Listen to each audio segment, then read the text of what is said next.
Этот праздничный день всегда начинается ранним утром с возложения цветов и венков к мемориалам в память о тех, кто в 1943-м освободил Брянщину от двухлетней немецко-фашистской оккупации. С 2010 года, когда Брянску было присвоено звание города воинской славы и на кургане бессмертия в память об этом была установлена стела, эта церемония проходит именно здесь.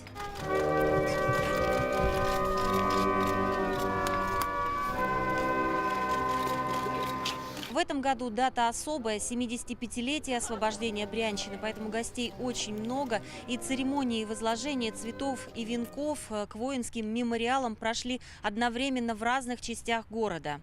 В том числе и на центральном кладбище, где установлен мемориал бойцам 50-й армии, героически оборонявших Брянск в 1941-м, и 11-й и 11-й гвардейской армиям, освобождавшим город в 1943-м.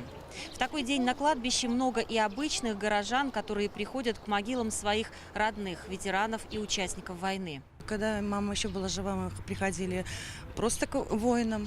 А теперь у меня мама не только не воевала, а она малолетний узник, а потом была на этих трудовых работах, угоняли их. И вот в этот день мы всегда приходим к родителям, к своим. А потом идем уже на парад, почитаем воинов, благодарим всех за нашу победу.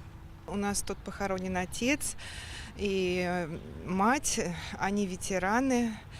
Мать была в тылу, работала на заводе в Свердловске, а отец уже воевал. Традиция семьи посещать все праздники, которые посвящены Дню Победы, Дню города. Торжественные мероприятия продолжаются. Людмила Гусарова, Сергей Севастьянов, Вести, Брянск.